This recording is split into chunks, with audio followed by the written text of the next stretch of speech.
হাসপাতালের করিডোর পুরো নিস্তব্ধ হয়ে গেল। এতটাই নীরবতা যে একটি সুই পড়লেও তার শব্দ শোনা যেত। বেশ কিছু সময় পার হওয়ার পর অবশেষে জরুরি বিভাগের দরজাটি খুলে গেল। সিন্ডি দ্রুত এগিয়ে গিয়ে ডাক্তারকে আটকে ধরল। ডাক্তারবাবু, আমার ছেলে কেমন আছে? ডাক্তার উত্তর দিলেন, এই মুহূর্তে বিপদমুক্ত। ওর প্রাণের কোনো ঝুঁকি নেই, তবে আশঙ্কা করা হচ্ছে যে ও হয়তো আর কোনোদিন হাঁটতে পারবে না। দয়া করে এই বিষয়টির জন্য মানসিকভাবে প্রস্তুত থাকুন। কি? সিন্ডি স্তব্ধ হয়ে কয়েক পা পিছিয়ে গেল। তার চোখ দুটো অবিশ্বাস্য ভয় ও আতঙ্কে বড় বড় হয়ে গেল। সে মরিয়া হয়ে ডাক্তারের হাত চেপে ধরল। ডাক্তারবাবু, ও আমার একমাত্র ছেলে। আপনাকে ওকে যে কোনো উপায়ে সুস্থ করে তুলতেই হবে। ক্লার্ক যদি পঙ্গু হয়ে যায়, তবে সামনার গ্রুপের উত্তরাধিকারী হওয়ার সমস্ত সুযোগ সে চিরতরে হারিয়ে ফেলবে। রিচার্ড কখনোই এমন কোনো মানুষের হাতে কোম্পানির দায়িত্ব তুলে দেবে না যে নিজের পায়ে হাঁটতে পারে না। ডাক্তার আলতো করে তার হাতটি সরিয়ে দিলেন এবং মাথা নাড়লেন। আমার পক্ষে যতটুকু করা সম্ভব ছিল আমি করেছি। রোগীকে খুব জলদি সাধারণ কেবিনে স্থানান্তর করা হবে। আপনারা সেখানে গিয়ে ওর সাথে দেখা করতে পারেন। সিন্ডি ঘুরে দাঁড়িয়ে নাইলার দিকে তাকালো এবং তার দিকে তেড়ে গেল। নাইলা, তুমি একটা ডাইনি। তোর কারণেই আমার ছেলের এই দশা হয়েছে। আমি তোকে কিছুতেই ছাড়ব না।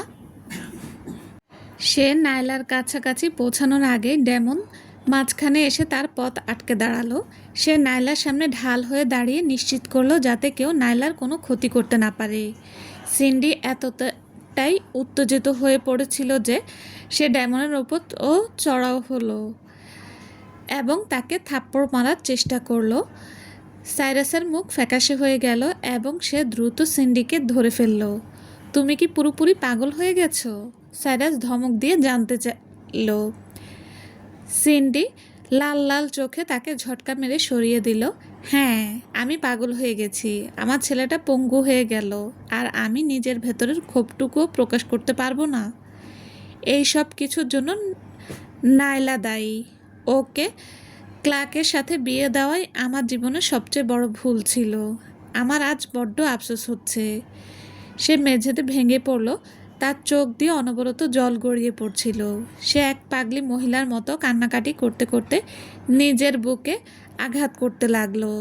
ক্লার্ক ছিল তার একমাত্র সন্তান, ভবিষ্যতের শেষ ভরসা।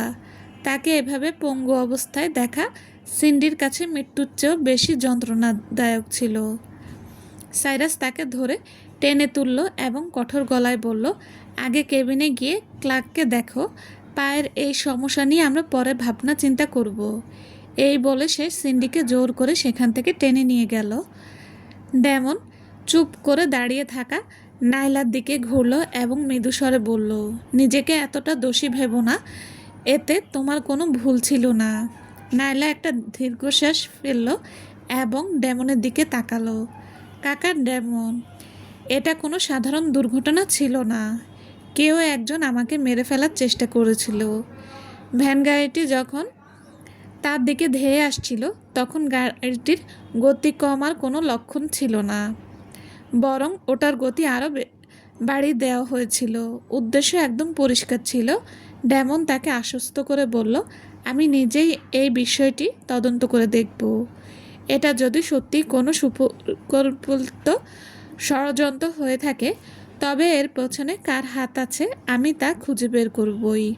আপনাকে ধন্যবাদ কাকা ডেমন, নাইলা জবাব দিল। চলো কেবিনের দিকে যাওয়া যাক, ডেমন বলল। তারা যখন কেবিনের সামনে পৌঁছলো তখন দেখতে পেল দুজন পুলিশ অফিসার তার দরজার বাইরে দাঁড়িয়ে আছেন। নাইলা এবং ডেমনকে দেখা মাত্রই তারা তাদের দিকে এগিয়ে এলেন। মিস জেস্টেইন, আজ সকালের দুর্ঘটনার বিষয়ে আমাদের আপনার একটি জবানবন্দি প্রয়োজন। এখন কি আপনার সাথে কথা বলার সঠিক সময়? একজন অফিসার জিজ্ঞেস করলেন। নাইলা তার ঠোঁট কামড়ে ধরল। তার কণ্ঠস্বর শোনালো বেশ ক্লান্ত ও ভাঙা।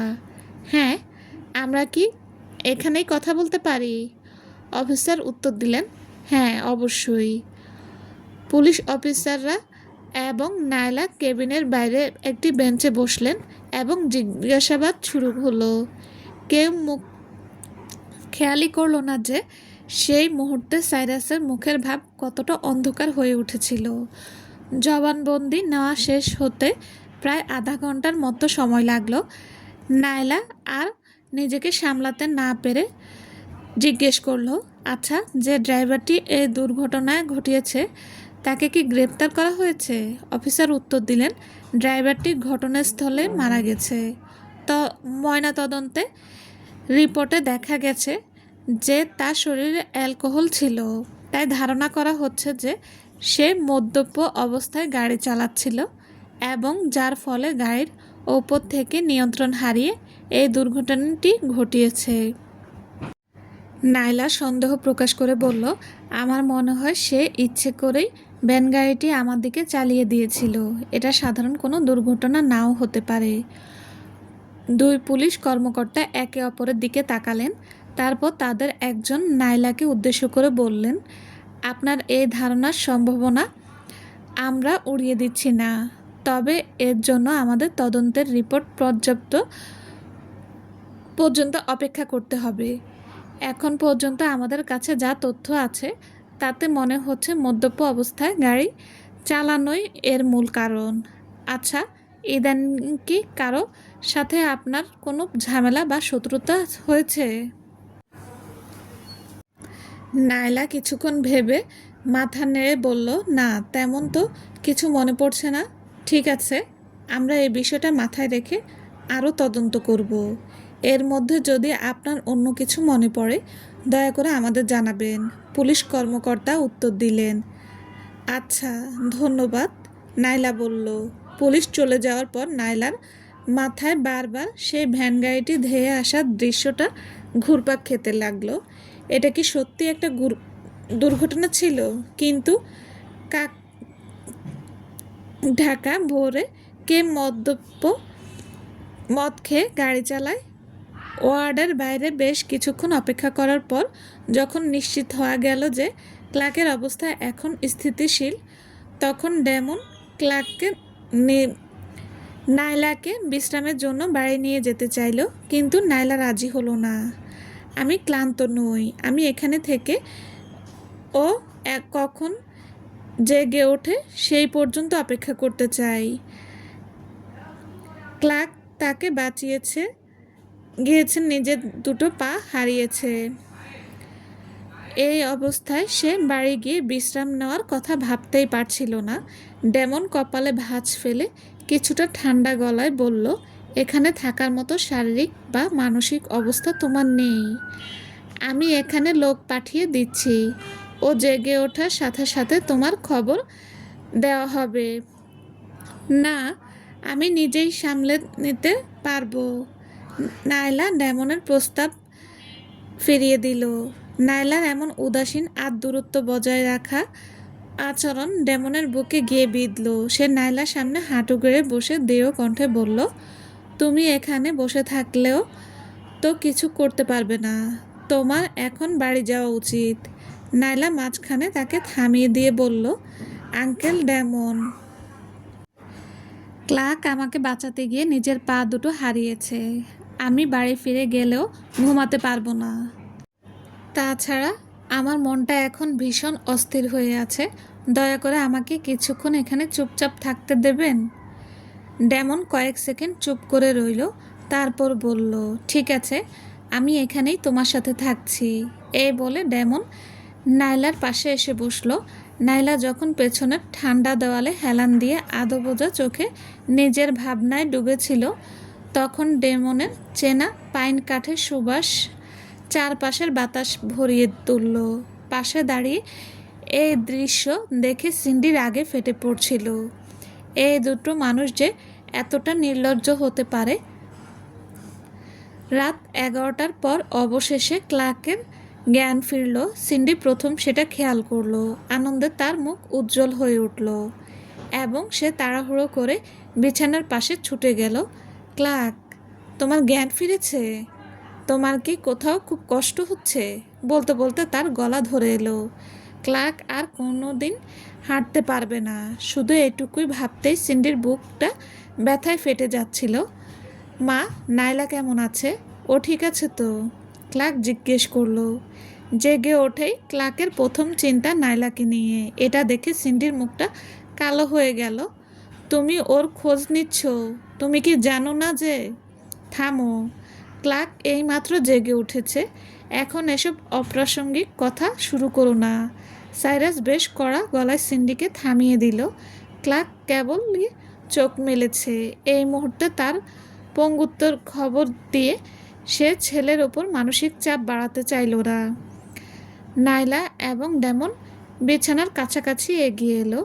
নাইলা ক্লার্কের দিকে তাকিয়ে মৃদুস্বরে বলল, আমি ভালো আছি।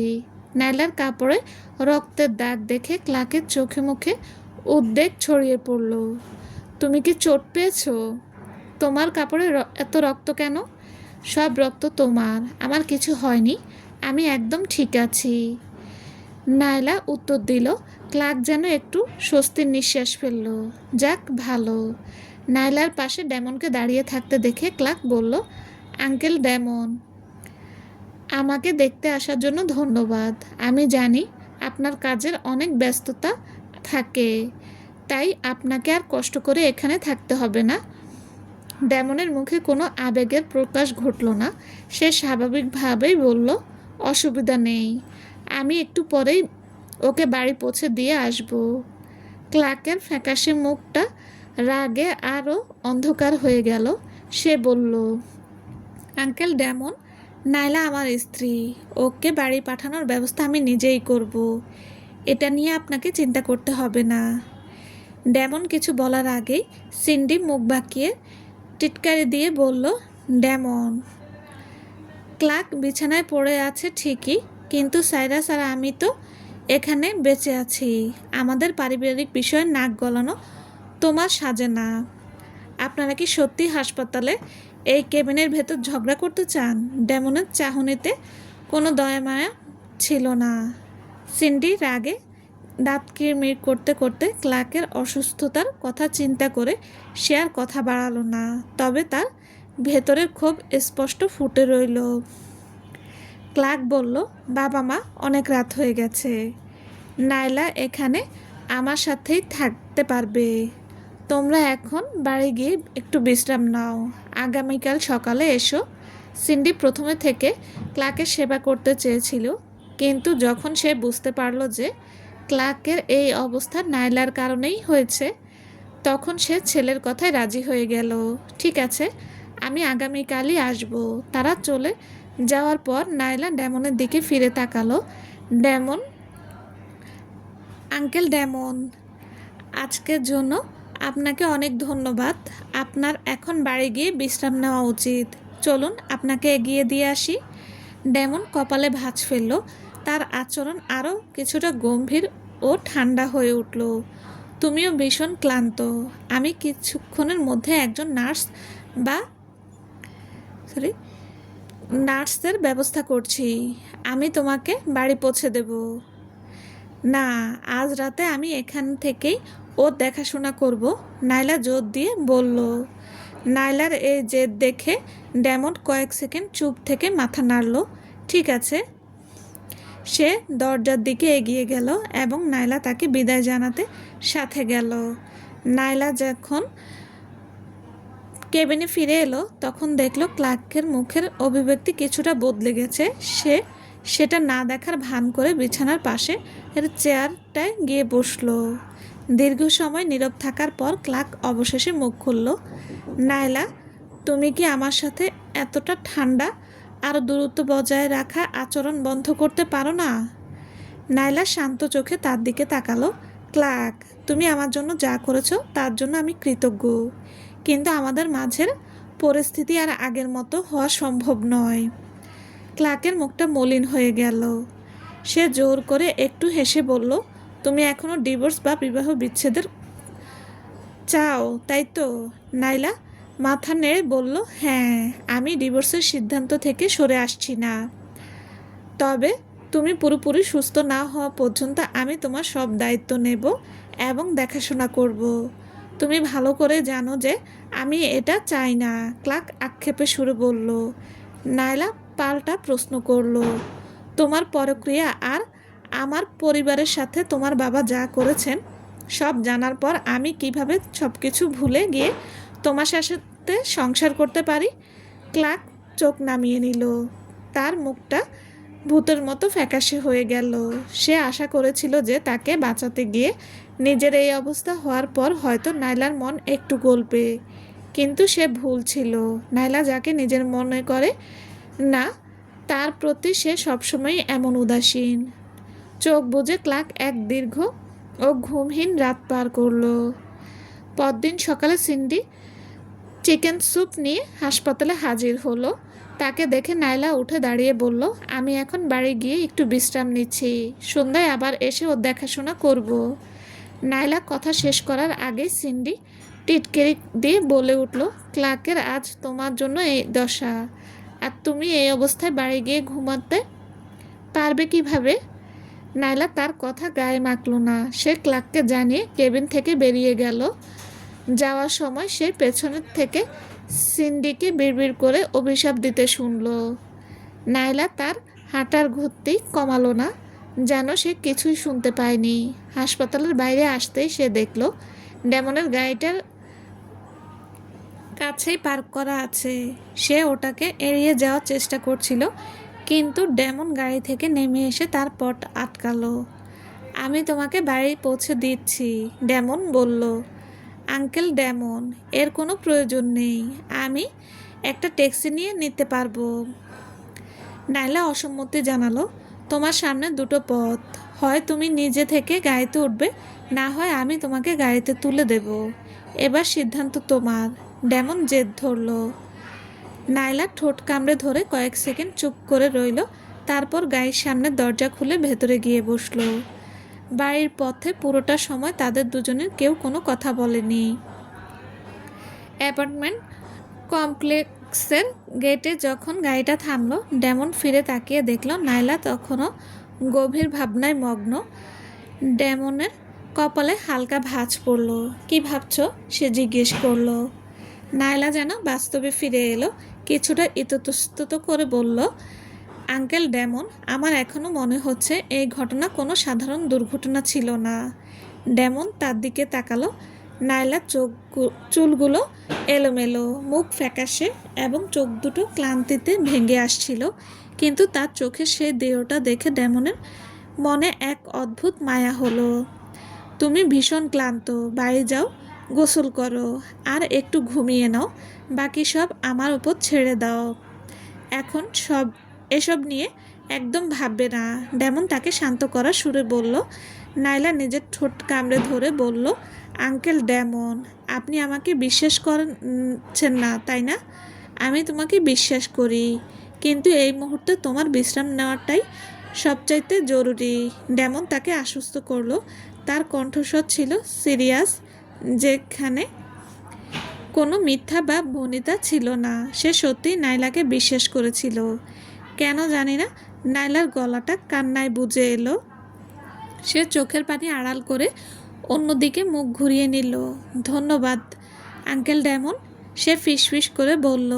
দুর্ঘটনার পর থেকে সে নিজেকে খুব একা আর অসহায় বোধ করছিল, যতক্ষণ না ডেমন তাকে বলল যে সে তাকে বিশ্বাস করে। এই প্রথম তার মনটা একটু হালকা হলো। যেখানে সে নিজেও পুরোপুরি নিশ্চিত ছিল না, সেখানে ডেমন তাকে চোখ বন্ধ করে বিশ্বাস করতে রাজি ছিল। বাড়ি গিয়ে বিশ্রাম নাও, এখন অন্য কিছু নিয়ে চিন্তা করো না, সব সমস্যারই একটা সমাধান বের হবে। ডেমন তাকে সান্ত্বনা দিল। নাইলাকে অ্যাপার্টমেন্টের ভেতরে ঢুকে যেতে দেখে ডেমন সেখান থেকে চলে গেল। কোম্পানিতে ফেরার পথে সে গভীর ভাবনায় মগ্ন ছিল, কিভাবে ক্লার্ক আর নাইলার ডিভোর্সটা কোনো ঝামেলা ছাড়াই মসৃণভাবে সম্পন্ন করা যায়। যেহেতু নাইলাকে বাঁচাতে গিয়ে ক্লার্ক এখন তার পা দুটো হারিয়ে পঙ্গু হয়ে গেছে। সে হয়তো এই বিষয়টাকে ঢাল হিসেবে ব্যবহার করে নাইলাকে তার সাথে আটকে রাখার চেষ্টা করতে পারে। এই সম্ভাবনার কথা চিন্তা করতেই ডেমনের চাহনি আরও ঠান্ডা ও কঠোর হয়ে উঠল। এদিকে সাইরাসের স্টাডি রুমে ওই ড্রাইভার যেন কোনোভাবেই মুখ না খোলে, সেটা নিশ্চিত করো। যদি কোনোভাবে এই ঘটনার সূত্র আমার দিকে আসে তবে আমি তোমাকে ছাড়ব না। সাইরাস গর্জে উঠল। সাইরাসের টেবিলের সামনে মাথা নিচু করে দাঁড়িয়ে থাকা 30 ঊর্ধ্ব লোক উত্তর দিল, মিস্টার সামনার, আপনি চিন্তা করবেন না। সে এমনিতেও মরতে বসেছিল। নিজের পরিবারের ভবিষ্যতের কথা চিন্তা করে সে নিশ্চিতভাবে মুখ বন্ধ রাখবে। সাইরাস মাথা নাড়ালো। তার চোখ দুটো তখন কুটিল চতুরতা ভালো। ওর পরিবারের জন্য যে টাকাটা দেবে সেটা যেন ক্যাশ বা নগদ টাকায় দেওয়া হয়, কোনো প্রমাণ রাখা চলবে না। বুঝতে পেরেছি, লোকটি উত্তর দিল। অধীনস্থ কর্মচারী চলে যাওয়ার পর সাইরাস তার চেয়ারে হেলান দিয়ে এক নিষ্ঠুর ও ঠান্ডা হাসি হাসল। সন্ধ্যার দিকে নাইলা একটি ফ্লাক্সে করে স্যুপ নিয়ে হাসপাতালে পৌঁছালো, কিন্তু কেবিনের কাছে আসতেই সে ভেতরের থেকে ক্লার্কের প্রচণ্ড রাগান্বিত চিৎকার শুনতে পেল, বেরিয়ে যাও সব, আমি এসব বিশ্বাস করি না, আমি পঙ্গু হতে পারি না, সবাইকে ঘর থেকে বের করে দাও। পর মুহূর্তে কেবিনের দরজাটা ধম করে খুলে গেল এবং সিন্ডি ও জর্ডিন লাল ও ফোলা চোখ নিয়ে কাঁদতে কাঁদতে বেরিয়ে এলো। নাইলাকে দেখা মাত্র জর্ডিনের চোখে হিংসা ও ঘৃণা ফুটে উঠল। সে নাইলার পথ আটকে জেরা করার সুরে বলল, নাইলা, তোমার কারণে ক্লার্ক আর কোনোদিন হাঁটতে পারবে না। তুমি এখন খুশি তো? একটা প্রক্রিয়া করা রক্ষিতার সাহস তাকে এভাবে প্রশ্ন করার। নাইলার কাছে এটা বেশ অদ্ভুত ঠেকল। হাসপাতালের করিডোরে ঝগড়া করে অন্যদের তামাশা দেখানোর কোনো ইচ্ছে তার ছিল না। তাই সে জর্ডিনকে সম্পূর্ণ উপেক্ষা করে কেবিনের ভেতরে ঢুকে গেল। কিন্তু সে ভেতরে পা রাখতেই পায়ের কাছে একটা কাচের কাপ আছড়ে পড়ে ভেঙে চুরমার হয়ে গেল। বলছি না বেরিয়ে যাও, এই মুহূর্তে আমি কারো মুখ দেখতে চাই না। ক্লার্ক হিংস্র পশুর মতো গর্জে উঠল। ভেতরে আসা মানুষটি যে নাইলা তা দেখতে পেয়ে ক্লার্কের রাগান্বিত মুখটা মুহূর্তের জন্য থমকে গেল। তারপর সে মুখ ঘুরিয়ে নিয়ে ঠান্ডা গলায় বলল, আমি তোমাকেও দেখতে চাই না, দয়া করে আমাকে কিছুক্ষণের জন্য একা থাকতে দেবে? নাইলা নিজের ঠোঁট কামড়ে ধরল। সে সাবধানে ভাঙা কাচের টুকরোগুলো এড়িয়ে বিছানার পাশে চেয়ারটায় গিয়ে বসল। আমি বুঝতে পারছি এই সত্যটা মেনে নেওয়া এখন তোমার জন্য কতটা কঠিন, এবং আমাকে বাঁচাতে গিয়ে তো তোমার মনে আক্ষেপও তৈরি হতে পারে, কিন্তু এখন আর কিছু করার নেই।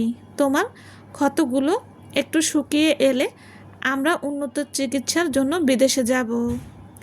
দেখবে সেখানে কোনো আশা আছে কি না। নাইলা তাকে আশ্বস্ত করার চেষ্টা করলো। ক্লার্ক একটা তিক্ত হাসি হাসলো এবং ধীরে ধীরে বলল, নাইলা, তোমাকে বাঁচানোর জন্য আমি কখনোই অনুশোচনা করব না। আমার কাছে এই পা দুটো চেয়ে তুমি অনেক বেশি মূল্যবান। আমি তো নিজেকে ভাগ্যবান মনে করি যে সেদিন তোমাকে বাঁচাতে পেরেছিলাম। আমার শুধু এই সত্যটা মেনে নিতে একটু সময় লাগবে যে আমি হয়তো আর কোনো দিন হাঁটতে পারবো না। নাইলা নিচের দিকে তাকালো। অবচেতনভাবেই তার হাত দুটো মুষ্টিবদ্ধ হয়ে গেল এবং তার চোখে মুখে এক চরম মানসিক লড়াইয়ের ছাপ ফুটে উঠল। এক প্রকার হাল ছেড়ে দেওয়ার মতো করে ক্লার্ক বলতে লাগলো, তুমি তো আমাকে সব সময় অপছন্দই করতে আর ডিভোর্স চেয়েছো। এখন আমি পঙ্গু, তোমাকে আমার সাথে আটকে রাখার কোনো অধিকার আমার নেই, আর আমি তোমাকে কোনো বোঝায়ও ফেলতে চাই না। আমার শরীরটা একটু ভালো হলেই আমরা ডিভোর্সের কাগজে সই করে দেব। নাইলা কিছুক্ষণ চুপ করে থেকে উত্তর দিল, ঠিক আছে। নাইলার এই জলদি উত্তর শুনে ক্লার্কের চোখে এক অবিশ্বাস্য ধাক্কা খাওয়ার অনুভূতি ফুটে উঠল এবং সে বিছানার চাদরটা শক্ত করে চেপে ধরল। সে ভাবতেও পারেনি যে নাইলার জন্য নিজের পা দুটো হারানোর পরও সে এত সহজে ডিভোর্সের কথা মেনে নেবে। তুমি আগে আমাকে যে ডকুমেন্ট পাঠিয়েছিলে আমি তোমাকে বাঁচিয়েছি, অন্তত সেই খাতিরে ওটা কি পুলিশের কাছে না পাঠিয়ে থাকা যায় না? ক্লার্ক জিজ্ঞেস করলো। নাইলা যখন মুখ তুলে তার দিকে তাকালো, ক্লার্ক কিছুটা ইতস্তত যোগ করে করলো, আমি জানি আমার বাবা জেস্টেন পরিবারের সাথে খুব অন্যায় করেছে, কিন্তু তবুও তিনি আমার আপন বাবা। আমি ওনাকে এভাবে জেলে যেতে দিতে পারি না। নাইলা ফ্লাস্কটা খুলল এবং ক্লার্কের জন্য এক বাটি চিকেন স্যুপ ঢালতে লাগলো। চলবে। আসসালামু আলাইকুম। গল্পটা কেমন লেগেছে প্লিজ জানাবেন, লাইক কমেন্ট করবেন আর সাথে শেয়ার করে দেবেন। আর যারা এখনও আমার চ্যানেল সাবস্ক্রাইব করেননি তাদেরকে বলছি প্লিজ আমার চ্যানেলটা সাবস্ক্রাইব করে পাশে থাকবেন। আর সবাই ভালো থাকবেন। আল্লাহ হাফেজ।